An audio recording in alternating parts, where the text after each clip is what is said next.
Hey everybody, welcome to the Asian American International Film Festival. My name is Kris Montello. I'm the programming manager at AIFF. And this is the Q&A for the short film Daisies and Sparrows. I have here the writer-director, Irvin An. And before we begin, I'd like to thank our sponsors, Citibank and Lifewater. Thank you, Irvin, for joining me. No, thanks for having me. I would love to hear about the origin of this project. How did it come about, and how did you get it started?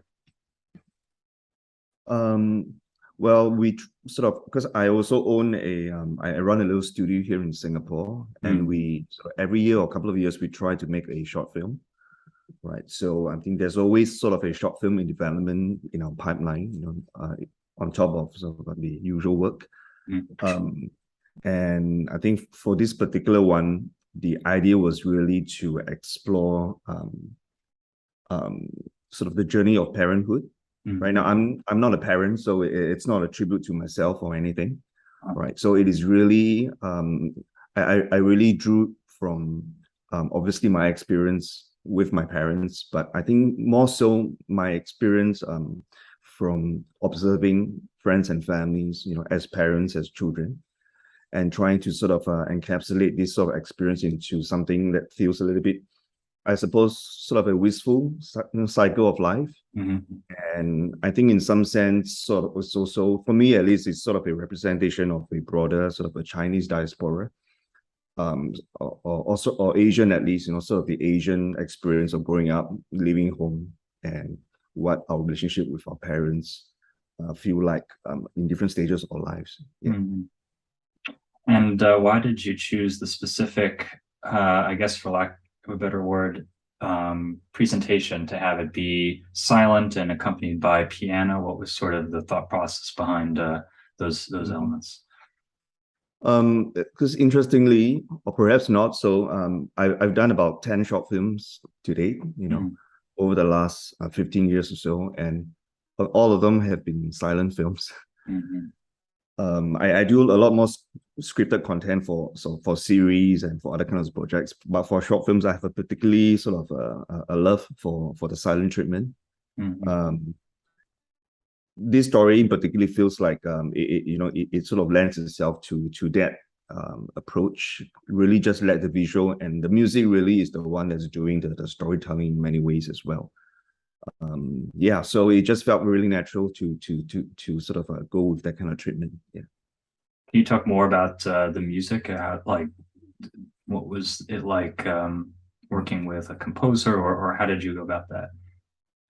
Yeah, I start speaking with the composer, the composer or the musical director really early on, even as early as just on a story treatment stage. Especially when it's a silent film, music is going to play, the music and the soundscape is going to play such an important role in the overall narrative. And I worked with a Malaysian composer, Christine, who is terrific. And I think the idea was to have sort of a nostalgic feel to the musical tones and the melodies, And I don't know if this might just be a very personal experience, but the sort of the treatment of the music, some of the melodies are quite reminiscent of many of our folk songs, growing up in this part of the world. At least the kind of melodic flow. So yeah, I think she did a great job. So really happy with it.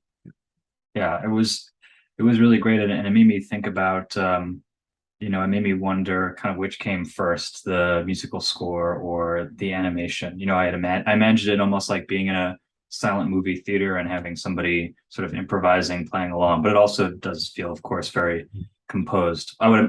So which one did come first? And a picture came first. I see. But I gave the picture pretty early on to Christine, just to start sketching out the music a little bit. So we gave a complete picture when it's fully animated and edited. This time around, we really started with the animatic, and just to let her get into the story. And she even contributed to some of the story beats as well. So I think at the end, it became quite a personal piece of work for her as well, which is great. Yeah, I think it really shows in the film. How big is your team who worked on this? To work on this on and off, if we include all the artists, the animators, post-production, I would say about 20. Yeah. At its peak, it's about 20 people. What are Yeah, some and of it took the us about 8 months to do it. Yeah. Wow, yeah. So 8 months, 20 people. What are some of the challenges that come out of tackling an independent animation project? Maybe that is unique to animation. Unique to animation. In many ways, they are really not so unique, I suppose, like many independent filmmakers, it's it often starts with, financing, how to get the project together, how to put the funding together. And then growing up was pretty straightforward. I think something that because a lot of the animators in our team, they're fairly young when they worked on this, maybe in their early 20s. Yeah. And it was sort of a challenge, but an interesting one for me to sort of communicate to them some of the emotional beats, particularly as the characters grow old, and the dynamics between a parent-child is different in each stage of their life. And I mean, so in some ways, I suppose perhaps they needed more life experience. I see. To sort of grasp some of the things that I was trying to convey.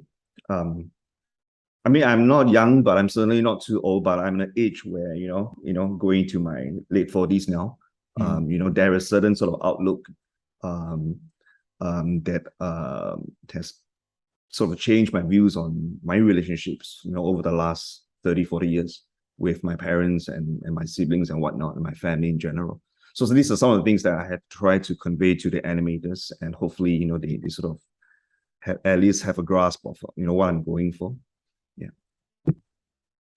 That's really that is pretty funny. I think what's interesting is that often people think of animation as something that is for children. So now it seems like you're saying, in a way, this is a film maybe for somebody who is a little bit older, or maybe it's a film that we can see through a different lens depending on how old we are. What do you think about that? Yeah, exactly. I think the best films, short films or feature or whatever length,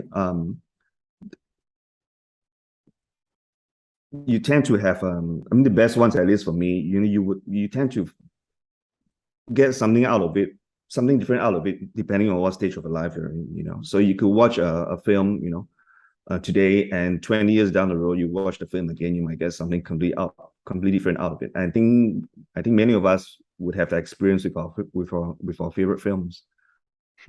I think that's just the nature of how story mirror life and vice versa, and how much we as an audience or filmmakers, have to bring our own personal life and experiences into the story. So it's sort of a two-way thing that's really interesting, and I think that's what's really fascinating and beautiful about this form. Can you talk about the significance of the title and the images of the daisies and the sparrows? Yeah. So it's obviously a parent-child story that anchors the story. So daisies really is sort of a metaphor for the parent. As of flowers, it's very nurturing and very hardy. Daisies are quite hardy flowers. Be able to weather different kinds of conditions. Weather conditions, and still be able to bloom. And it's kind of always there for to provide sort of a blanket of comfort. So that's sort of the feeling we're trying to go with that. And sparrows really are just represent the child in all of us, a little bit restless, a little bit peckish, always very, very hyper energetic, want to fly, want to grow up quicker than we probably should. So that's sort of the dynamic, and it was really just a visual thing, and I thought it's sort of an interesting title that evoked perhaps questions like these and conversations like this. So yeah. I think that yeah, in light of that idea, the child in all of us, and it definitely explains the ending. I was wondering if you would talk a little bit more about that ending. It's almost like it loops back to the beginning. Are we meant to see this as a cycle, do you think, or just that kind of idea of the child's Yeah, I within think us? so. I think much of this film really is about the cycle of life, how it's sort of the same for everyone, yet it's unique for everyone, I'm sure. Mhm. As we hit those milestones in life, I don't know if perhaps it's a bit reductive, if you could look at it that way, but I think that's sort of the intention as well, because it is such a universal experience, yet I truly believe it's unique for everyone. Mhm. And the day comes when we, shut off our motor coil, when it's time for us to leave. I think if if our loved ones are still around, still alive, I think the ones the person we want to see the most, quite likely would be our parents, if there's Mhm. such a place to go to, Mhm. So that's sort of how I thought, would be a nice way to end the film. Similar, in a way similar to how it began, which was the birth, right? Mhm. Yeah.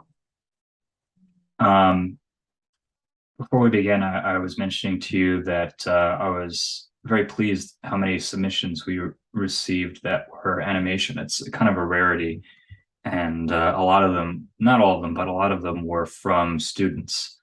Um, Hmm. it's possible maybe that this was something people tried to do during the pandemic. I'm not too sure where it comes from, but it was very inspiring to see these student animation films. And so I wondered, what advice would you give to somebody who is interested in animation, maybe one of these students who is looking at this for a potential career? For Korea, like in many ways right now, it is the best time to go into animation. I think certainly, um, I'm coming from Singapore, with East Asia. So obviously our sort of the situation here is a little different from over in the West, Mm, Europe, North America. But certainly in that part of the world, it is really a golden age of animation, the second golden age, I suppose, if because the demand for and commissions for animation is stronger than ever. Um, a lot of that is being driven by the streamers, and animation of all kinds of genres for all kinds of audiences, not just for kids. Like you have mentioned earlier, historically, animation to many people, largely for kids, and remain so. But I've always believed, and I'm not the only one really, that animation is a storytelling form. It's not a genre, right? So any kinds of story should be able to be told through the lens of animation. It's really just like a piece of music. It can be played by different instruments. It's just a different experience and a different way of presenting that story. So I would say go for it. I know many live action filmmakers is also fascinated with animation, perhaps looking for opportunities to dive into that medium and have a play with it. And I would definitely encourage them to do so. That's one of the things that I like to do is really to try to reach out to the live action filmmaking community, and sort of introduce them to animation. Many of them probably already know, because in many ways it's still cinema, it's still screen language, right? And as a producer, as a studio owner, we try to support many of these storytellers, these voices, to tell the stories, using a different medium, and see what that might sort of bring to them. Might be a different kind of inspiration. There's a different kind of freedom. There's also still different kind of limitations with animation, but I think it's always good to just expose yourself to different kinds of storytelling tools. that's great. Thank you very much for that. I'd love to hear if you can talk about what's next for you and your studio. Um, Several things. I'm in the midst of prepping for my first animated feature, right? Wow. So that's a feature length film. So the script is done. We are pulling the financing together, working with an international production company and distributor. So hopefully that could start pre-production early next year, right? And we're working on adapting a couple of graphic novels and also published work for of a more genre style kind of adult animation. So we are probably will be diving more into animation content for older audiences, more mature audiences, I suppose. Thank you. It's definitely a huge undertaking, but I wish you the best of luck, and we will look forward to these projects in the future. Thank you so much for your time, for chatting with us today, and thank you so much for Daisies and Sparrows. It's really a beautiful film, and I'm very happy to bring it to New York. Now, thanks so much, and I wish the festival all the success. Have a nice one. Thank you. Take care.